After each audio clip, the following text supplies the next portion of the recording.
Alright, what's going on, guys? My name is Mike, and welcome back to some more Genshin Impact. Do you ever think about how maybe you are actually, like, heavily crutched by a character in this game sometimes? Because I honestly think that's me with Yelan. Like, I've used Yelan pretty much in every single team comp I've ever had, ever since I got her back in 2.7. And sometimes it's hard, like, dealing with the fact that I don't really have her there just for easy vaporizes or a lot of extra passive damage. So, experimenting with some different teams like this one, and also one that I tried yesterday actually with Ganyu and Shenhe in Miko and A's positions. It's a little difficult sometimes, I'm not gonna lie. And speaking of yesterday though, apologies that I didn't really upload yesterday. I woke up and I just wasn't feeling well enough to make a video. Sometimes it happens, and I hope you guys can at least understand me on that front, because on top of just sometimes some of the days where I'm just not feeling the best, I unfortunately think that my days are going to get a little bit more busy here coming soon, and I'm not sure how that's going to affect my ability to be making videos and uploading, but I am going to be doing my best just to keep on doing what I am doing here. But beyond that, I'd say that things are going pretty smoothly in my overall sort of progression on this game, and thinking about who I want to ascend next. I think I do have my Kaching at 999 currently, and I'm not sure where I'm sitting at with her talent books as of now. Only 18 of the top tier, which is definitely not enough to triple crown her right now, but I am working on it. And her boss materials, which are the Rings of Boreas, definitely need to get a little bit more lucky with those. I'm not sure if I've just been unlucky and never really getting them, or if I've just farmed Andreas that much and I'm only using characters that really use the rings. Speaking of boss mats though, Genshin is starting to do their sort of promotional stuff for the new patch coming up, and I saw that Linny's boss materials are going to be the Warden's Flower Petals boss material drops, which I completely forgot that I do need boss materials from the weekly bosses from them for Linny and Lynette, and considering that maybe possibly because they're siblings they might use the same drops, I'm hoping that I have enough for Lynette, maybe. I still don't know what she uses, because my other two right here, I know that one of them is for Yao Yao and the other one was for another character that I have, maybe? I'm not sure. Never mind. Who was using the Ever Ambers? I do remember that I did have a character I was leveling that did use a good bit of the Ember Ambers, and I might have triple crown. It could be Dia for all I know. I don't know. I completely forgot that that was just her basic ascension. What is that? AR-60 in Genshin Impact. And there's a common chest sitting right here. I could make a tidy sum selling some of this. How and why? Wait, are you kidding? Wait, what? Guys, what? Hold on. No. Ain't no way. Have I seriously just never come around to these trees over here? And why were those so close to get... Alright. Well, that certainly was interesting to say the least. I completely forgot what I was talking about, because like it genuinely takes me aback when I see a chest out in the open world in places like Mondstadt and Liyue that I haven't gotten after all this time. It does still occasionally happen, it's not always, but dude, something that's like that super close to where I commonly get commissions, it's super weird. Oh yeah, something that also happened yesterday that I was completely unaware of, or maybe I just lost track, because I feel like I probably would have known it.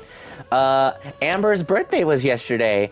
Precious little baby Amber. She had her birthday yesterday, and I couldn't really do anything for her yesterday, but as I'm sure many of you are likely aware, she is triple crowned, and I do have her C3, right? C3? Yeah, C3. She's one of my favorites in this game, and one of my first loves as well when I first started, as I'm sure like many of us have had before. But also, in terms of today, there is Mika's birthday as well, and it's starting to get to that point where like it seems like every day someone is having a birthday in this game, which is neato, but sometimes it's like, you know, okay, who had a birthday yesterday, but also there's a birthday today, and what if there's another birthday tomorrow? And I don't know. It's not a bad thing at all. I just find it funny, honestly. I've been thinking a little bit more and more about the possibilities of maybe some of the issues with some of the underwater exploration in Fontaine. And I don't think it's going to be like I don't think it's going to be that annoying considering that they did everything that they could to make the overall experience more enjoyable, like completely just leaving out the fact that we would need to keep an eye on some sort of oxygen or just anything that would limit our time under the surface of the water.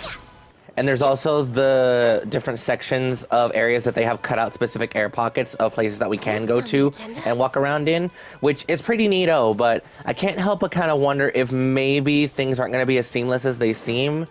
And I am a little bit nervous in that regard, but all I can do is just genuinely hope that things work out pretty well, because I do want to spend a good bit of time underwater exploring and seeing how things kind of play out, because when it comes to Genshin and a lot of like just the water stuff, water is more of just an obstacle than anything. You know, we can do our best to kind of cross it in certain areas. You know, we have the swimming technique of just holding down sprint and then tapping forward. People can ice bridge with Kaya, Ayaka, even Ganyu works sometimes, barely, if you do her fully charged shot like as quickly as possible. But submersion is going to be something completely different. And now that I did that, I'm kind of curious as to how the actual sort of swimming thing is going to work now following 4.0, because if swimming at the surface in Fontaine is going to drain stamina, I mean, then what about the underwater swimming? I know that basically has its own stamina bar, and all it's really going to do is just not allow you to swim as quickly for as long. But I don't know, there's just a lot of things to think about in regards to that. But overall, I would say I am pretty excited for everything that's coming, because we're down to how many days now? 4. Oh my gosh, we're down to 4. I think late afternoon in 4 days, we're going to be getting the patch, and that has me pretty excited. Oh my gosh, we're getting super close. And be sure to let me know, guys, about like if there's anything specific in Fontaine that you're excited or even worried about when it comes to a new patch of Genshin, because there's always that sort of like little iffy feeling in my heart whenever a brand new patch and a brand new region is coming, because it's like, am I gonna really like this region upon its like first introduction to the game, or is something just gonna genuinely be broken? And I'm pretty confident that Hoyoverse is able to keep Genshin pretty airtight at this point. I know it's just going to be getting more and more difficult as more and more stuff gets added over the years, because as much as like it seems like the game is, you know, pretty sound and pretty airtight with very little bugs, jumbled code of stuff getting added constantly like this over and over pretty consistently, it can get pretty difficult to manage later in development. And I imagine they likely have a team of people that is just dedicated to making sure that nothing genuinely just breaks and holds back a lot of their update plans, because keeping the game consistently updated like this for years on end is I think it's truly a feat of game development and publishing a game in this day and age. You know, you look at things like Fortnite, which kind of really started this whole trend of just keeping games constantly updated as often as possible. And while I do think that in some regards that did make a lot of games in the industry sort of suffer in terms of quality and selling incomplete games, for developers who are able to sort of balance around that idea and make it successful in their own right, like Hoyoverse did for Genshin, and I'm sure the Honkai games prior to this were part of that as well. You know, they had experience with that. They're able to do something incredible with this whole thing, updating pretty much every 3 weeks, every month. If not something absolutely huge and major, definitely some pretty good stuff every once in a while. You know, we have a lot of our mini events, we have different patches getting added halfway through each of the main cycles, and of course the annual releases of new regions, which it's incredible to see how far the game has come, even as someone who has not been here the whole time. I'm speechless, like, just thinking about it. It's something incredible. We're waiting.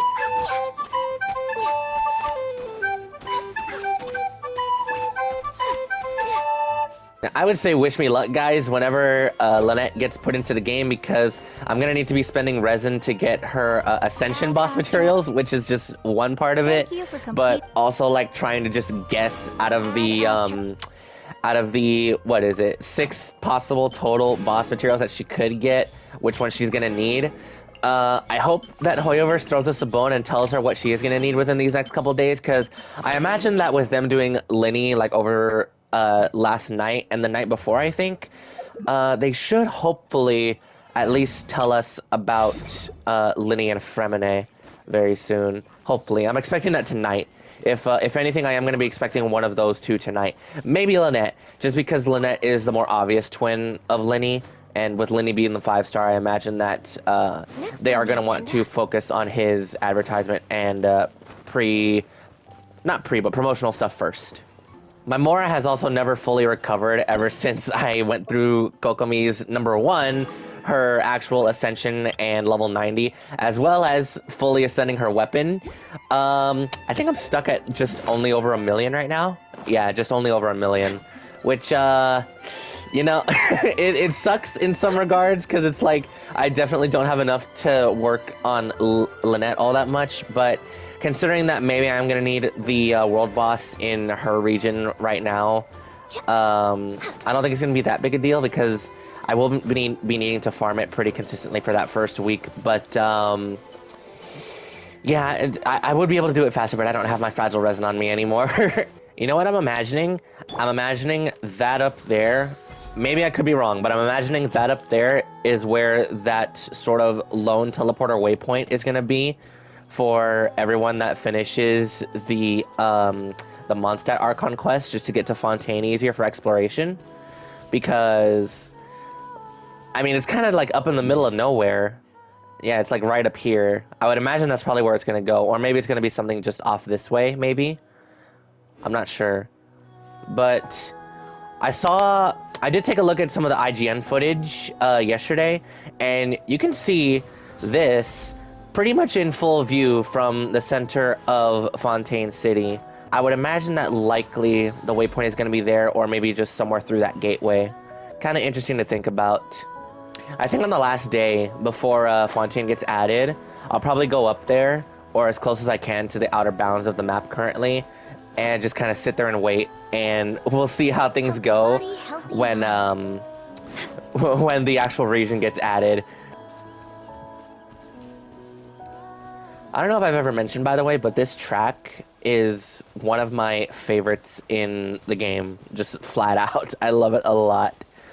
And I thought like just the instrumental one from before you do the Sarouche quest was good. But the vocalized one is so much better.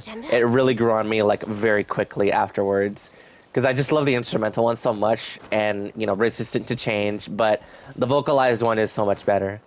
But yeah, nothing really going on too much here today.